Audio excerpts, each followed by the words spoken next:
520 démonistes démon Trèves, quartier de la cathédrale commémorative, 9 rue aux Rosées, appartement 702. Franca se réveilla naturellement, se levant paresseusement de son lit. Ses plans étaient simples, prendre un morceau de pain grillé en prévision d'un déjeuner copieux. Dernièrement, l'absence de protagoniste de Mirror People avait rendu ses journées plus détendues. Merci au ciel, merci à la terre, merci à Monsieur le Fou.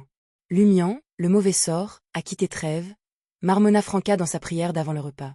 Tout en sirotant son lait, Jenna revint et montra la table basse. Lapin Chazelle a livré une lettre ce matin. Elle vient de Lumian. Lettre. Les yeux de Franca se plissèrent alors que son corps détendu se tendait. La source du dérangement de Dardel était toujours en liberté. Que s'était-il passé cette fois-ci? Il a mentionné un incident dans la capitale de l'archipel de la mer de Brouillard. Il souhaite recueillir des détails et espère que vous pourrez vous renseigner auprès de votre contact parmi les autorités. Je me suis abstenu de vous réveiller puisque vous ne contactez ce contact que tard dans la nuit, j'ai donc choisi de lire la lettre immédiatement. Il semble que vous ne puissiez vous renseigner que pendant la nuit, a expliqué Jenna de manière concise. Comme c'est attentionné.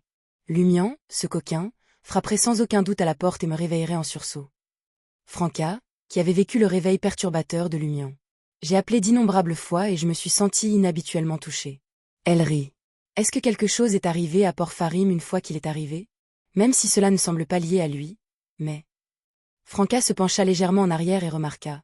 Qu'est-ce qui se passe avec le détecteur de catastrophes mystiques ambulant? Comme ce n'était pas urgent, elle prévoyait de poser des questions sur 007 dans le groupe de Telegram plus tard dans la nuit. Après tout, il était un Beyondé officiel de Trèves. Il était peu probable qu'il obtienne des informations immédiates sur les événements survenus dans la capitale de l'archipel de la mer de Brouillard. Si elle n'avait pas ouvert l'enquête, il pourrait rester dans l'ignorance.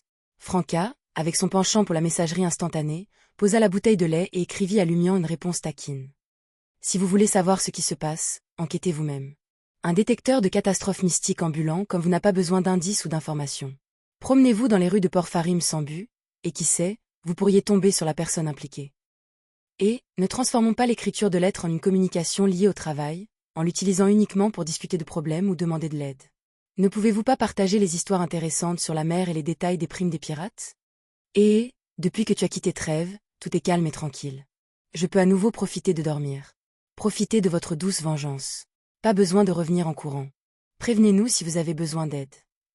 Jenna observa pensivement Franca alors qu'elle remplissait joyeusement près de 2 pages de la lettre.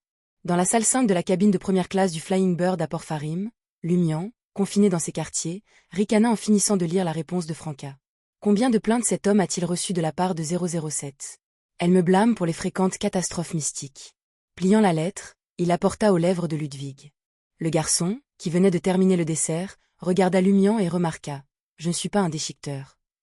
Je pensais que tu mangeais de tout, répondit Lumian avec désinvolture en allumant la lettre, la regardant se transformer en cendre dans la brise marine soufflant à travers la fenêtre.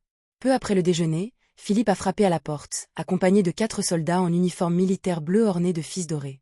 L'officier, tenant des copies de Lumian et des documents d'identité des autres, a comparé leurs visages à des photos en noir et blanc. Comme vous, ils sont venus de Port-Gatti et ne sont arrivés qu'hier soir. S'enquit l'officier, après avoir confirmé la fiabilité de Philippe. Oui, je les ai regardés monter à bord du navire.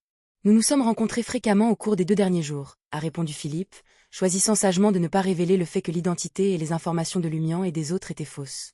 Très sage. Sinon, vous serez témoin de vrais problèmes, plaisanta Lumian intérieurement. Si son déguisement devait être dévoilé, il choisirait de se téléporter avec Lugano et Ludwig plutôt que de faire une scène et de révéler au monde l'aventurier Louis Berry.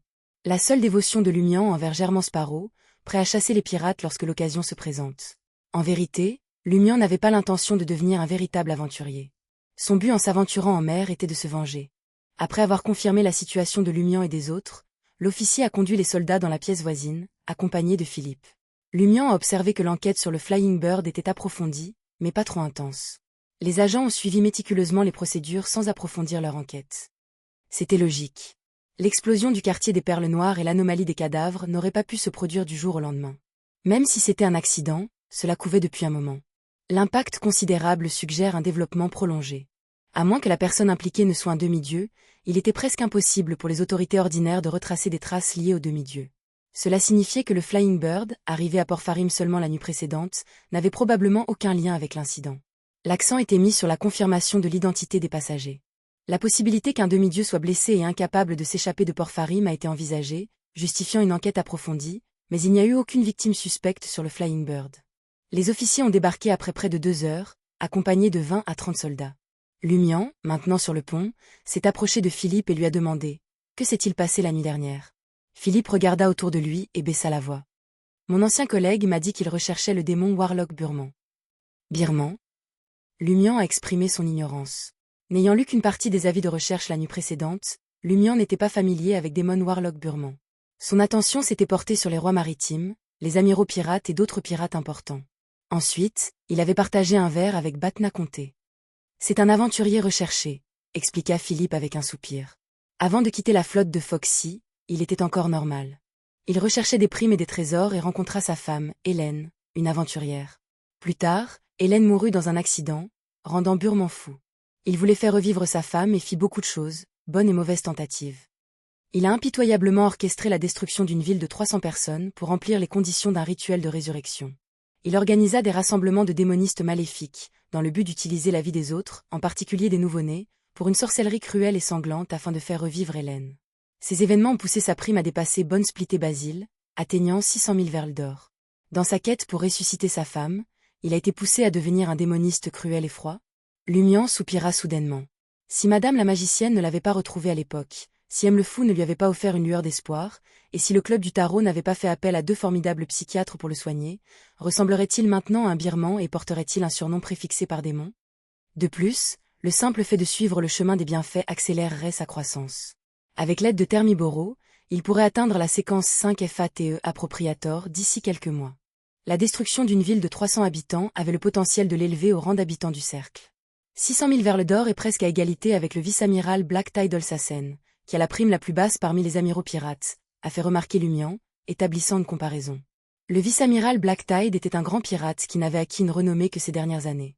Sa prime était de 700 000 verles d'or. Philippe resta silencieux un moment avant d'ajouter. Le birman n'est peut-être pas plus faible que Olsassen, mais il n'a pas sa propre flotte. Il est toujours seul et collabore occasionnellement avec ses méchants démonistes. Cela lui permet d'échapper aux encerclements des autorités et de réussir à infiltrer les villes ornées de ses avis de recherche. D'après la description de Philippe, Lumian a compris que le démon Warlock Burman possédait diverses capacités, excellent dans les déguisements. Avec l'élégance d'un véritable sorcier, Burman l'a combiné avec la maîtrise du pouvoir des morts, qu'il soit acquis grâce à la recherche sur la résurrection ou inhérent à la description contradictoire de sa séquence originale des compétences complètes et spécialisées. Le blocus du port a laissé le Flying Bird bloqué à Farim, retardé par rapport à son départ prévu. À 16 heures, Lumian se retrouvait sans rien faire. Arborant son nouveau chapeau de paille dorée, il débarque du navire, où passagers et marins peuvent désormais circuler librement. Une fois de plus, il entra dans Port Farim. Il prévoyait d'enquêter sur les lieux de l'explosion de la nuit dernière. Peut-être pourrait-il trouver des indices. Ce qui était en ruine était un hôpital. Près de la moitié s'est effondré, révélant une immense fosse souterraine. Des cadavres jonchaient les structures restantes, au milieu du sang frais et des ombres humanoïdes carbonisées par l'explosion. Une fois l'interdiction levée, de nombreux aventuriers ont afflué sur le site, cherchant des réponses. Lumian se fondit dans la foule, observant discrètement. « Louis, tu es là aussi ?» Soudain, Lumian reconnut une voix familière. C'était Batna Conté, armé d'un gros revolver et d'une exquise rapière. Méticuleusement soigné, il avait l'air vif et sophistiqué. « C'est vrai, » répondit Lumian avec un sourire. « En tant qu'aventurier, comment puis-je rater la grande occasion de poursuivre le démon démoniste? Notre objectif principal est de rassembler des indices pour une récompense, » marmonna Batna dans sa barbe.